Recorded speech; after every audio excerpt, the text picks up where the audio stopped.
Hello everyone and welcome to Lockdown Learner. Today we are having Hardik Chugh who have done internship from Truecaller as a web developer. So Hardik, introduce yourself. So, hello everyone. My name is Hardik Chur, and I work with Truecaller as a web developer intern for 1.4 years almost. So, yeah, currently I'm working on my own SaaS product, so which is going to be launched in upcoming months. Yeah, Okay, that's so about me. Hardik, from which college you have graduated? So, I completed my graduation in BE Computer Science from Chitkara University, Punjab, and I'm a 2020 pass out. Okay, so how you have applied in Truecaller? It was like campus placement or off-campus placement?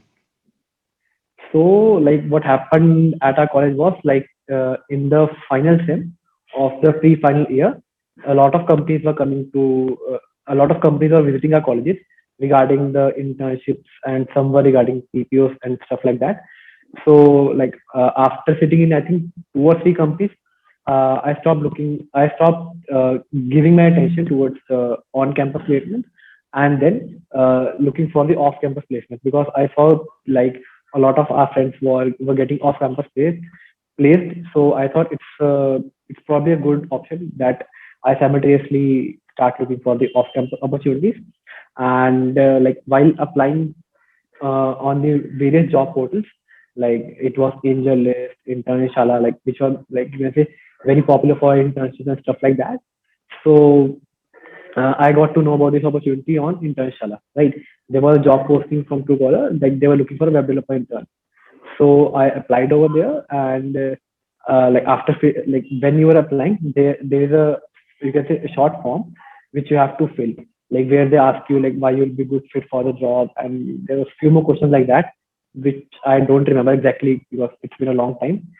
So like once you submit those questions, and if they like your profile, the recruiter will get back to you, and like they will give you like what happened in my case was like they gave me the assignment. Like what the assignment was basically, uh, a web app needs to implement it with the API which they have given.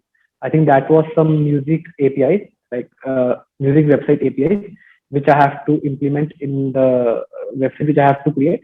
And the technology was not a constraint. It can be in any technology or framework. So there So was I any time built spent that. for creating this API? No, I don't have to create the APIs.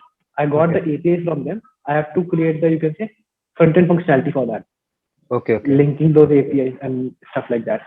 So I think it was around 4 days or 5 days, if I remember correctly, that I have to submit the assignment, and then and once I implemented those functionalities which were being asked, and then I submitted, and I after a few days or so of that, I got a reply from the recruiter that your assignment, like which you submit, is fine, and the next one was with the tech person from the team. So then Okay. I had a tech interview. Yeah. So what happened in tech interview was it was mainly focused on like asking the web fundamentals, like some of the web fundamentals, some questions regarding HTML, CSS, JavaScript, some were regarding like the assignment which I have done, like how have you implemented this functionality. So in Like interview, suppose you were stuck in any question, like you find that question hard or you were stuck. uh, I don't remember exactly. There might be, I think, small 2 to 3 questions like I don't remember exactly because it's been a long time. I think there might be 2 or 3 small questions like some event listeners regarding JavaScript, if I remember correctly. Like so that was, I don't think that's a major concern because like there are, you can say, hundreds of event listeners in JavaScript, so you can't remember all of them. So I think then it was a tech interview where I got asked various questions regarding like what is this in JavaScript and stuff like that. Suppose getting the API, hitting the API and getting the data from it. So how will you implement that and stuff like that. So tech interview, I think that went for almost 45 minutes to 1 hour, I guess, if I remember. So once I'm done with that, after a few days or so, I got a reply back from the recruiter that uh, now you'll be having a round with the HR person and you can say product owner, like which is basically, you can say, the BU lead at Truecaller, right? Then it was a common round with both of them. So it was there I got asked basic questions regarding like like why you would be a good fit for this job, and various questions regarding what can be done to possibly improve the product of Truecaller, and basic questions regarding that. Okay. So this whole process happens on telephone, like telephoning interview only, not on site. No, no, not on-site. It's all of them are like you can say online meetings on Google Meet. Okay. So how much time this whole interview process took? For me, I think if I remember correctly, it was around 2 to 4 weeks, if I remember correctly, for all of this. Like from applying to the internship to getting the internship offer letter. So all of this, I think it took around 2 to 4 weeks, somewhere on that.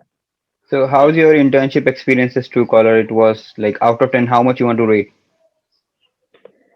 So I would say it's a pretty good experience. What I would say, a lot of exposure I got regarding the like how stuff works in industry, coding practices, and a lot of like things around revolving around that only. And I would rate somewhere around 7.5 or 8 in that bracket somewhere. Okay, so how much you have like learned from info, like learn from this Truecaller versus like learning in your college, like learning in your Truecaller versus learning in your college. What like what I personally think of these two scenarios is basically like in the college phase you are basically learning the fundamentals, right? Which you are later going to apply in the industry, right? In the college part, like if I consider this domain like web development only, I worked on the fundamentals part of web development, like basically implementing base functionalities, building a web app and stuff like that. That was you can say the building blocks of being a good web developer, right? Okay. What I got to learn in the at Truecaller basically, uh, it just does not matter key like you have implemented the functionality. That is not only the goal. Like what matters is code quality also matters. Like you have to add modular code, like use best practices. So I got to learn that over there. So I think that also matters a lot. Okay, so Like out of 10, when how much you want to give in case of learning to Truecaller? I would give some 7.5 or 8 in that bracket only. Okay. Okay, so on Yeah, what because I got to technologies? learn on the yeah. Go on. So on what technologies you have worked on Truecaller, and which one is your favorite? So at Truecaller, like for the web development stuff mainly, so mainly Vue.js and Node.js is used. Vue.js for the client part and Node.js alongside Express on the server end, right? Mainly these two technologies are used, but there was an internal tool like in our Vue, so which I built. So that was built on Django. So like in the college period or like before that, I haven't worked with Django even a single time. I work with Python a bit, like just getting basic understanding of the syntax of like how loops work in Python and like what is tuple and all that stuff like that. So I worked on that basic stuff in the college period, but like while when I started working on Django, initially it took a bit of time, not I would say much time, but few weeks time to like get comfortable with the Django stack.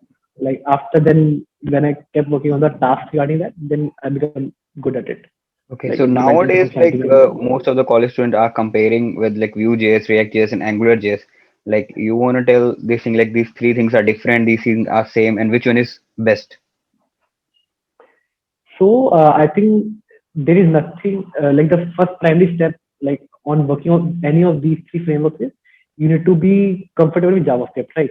Once you have become comfortable with JavaScript, like not just I would say vanilla JavaScript, alongside like getting comfortable with the ES6 syntax. So once you're comfortable with both of them, I think then it's a good option to start exploring the frameworks. If you are a like a beginner, like totally entering, if you're like first time working with the framework, then I would say React.js is pretty easy library which you can use. Like and like if you know any one of, if you can become comfortable with any of these three, any one of these, so moving to another tech stack or framework is not a difficult option. It would take hardly few days or few weeks or max a week or two to Yeah. like get comfortable with other and start coding in that. So if third or a fourth year student is preparing for Truecaller, so how, like how he or she can prepare? There is any suggestion from your side? So what I suggest is like whatever position you're applying for, just be good in that domain. Alongside, be comfortable in the fundamental of computer science, like basically, like which you're learning in your computer science course. Just be Yeah. comfortable with them. Okay. So you do So coding these also, are the things. data structure? I think the last I did data structure was in the college, not after that. Like Okay. because at the at internship as well, there was I don't think there was hardly any use case of using the data structures because being a web developer, I don't think there is much possible utility of using data structures and stuff like that. Like Hardik, mostly like product-based companies are asking their interview in data structure only. Like they are not interested in the what technology you have worked. They will only ask the data structure concepts and all. Like you can take example of whether it's Amazon, Google, Microsoft, or whether it's any product-based company. Most like in 90% cases, like I have also took interviews. So people are saying like companies are asking only data structure questions. So according to you, like they should ask data structure or like that domain thing only. What I personally think is like asking the DS algo questions, like you should ask like basic algorithms and basic data structures.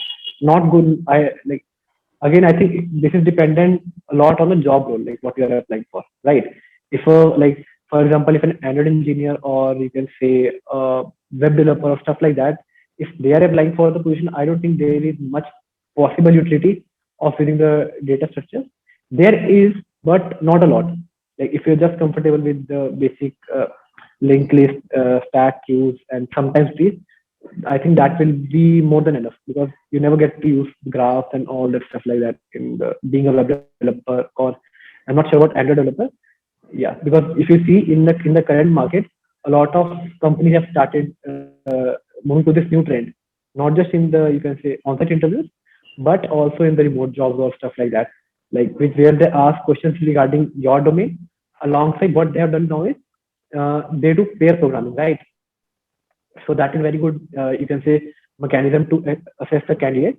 Like what happens in pair programming is like you can say some question is given.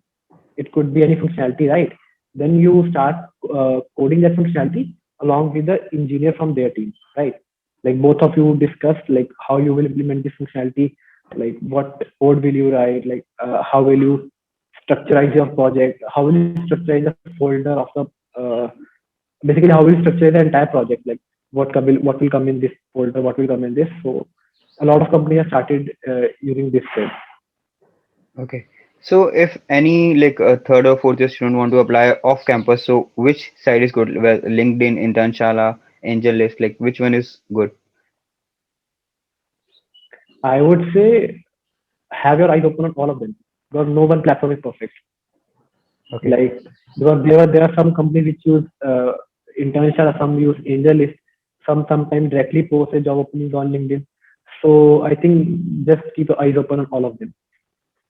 Okay. So thank you, Hardik, for being a part of Lockdown Learner. So there is any question for us? Yeah, my pleasure. No, nothing question as such, but one feedback I have for you, like this work which you're doing, like conducting one-on-one interviews with the people who have worked in industry or like who are currently working. So this thing is, I think, pretty helpful for the current college students, like whether they're first year student or second year, like, and they are seeing like how they want to, like, suppose how they will what they will be doing in the industry and stuff like that. So they can somewhat relate with it. It will be helpful Yeah, for them. Yeah. they will get like early knowledge, like what things they have to prepare for their interview and for the industry. Like they will not waste their time in the useless subjects like we are having BEE, BEEE and all electronic subjects. Yeah. So they can Yeah. directly start with the Those were coding just time part. pass. Yeah. Those were just time passing. Nothing more than that. Yeah, that is not like helpful in industry, like only data structure kind of a No, thing, yeah. and our domain is helpful now for us. Yeah, yeah. Okay. Yeah, Okay, Hardik, thank you for being a part of Lockdown Learner. Thank you, viewers, for watching this video. Kindly do subscribe and like this video. yeah.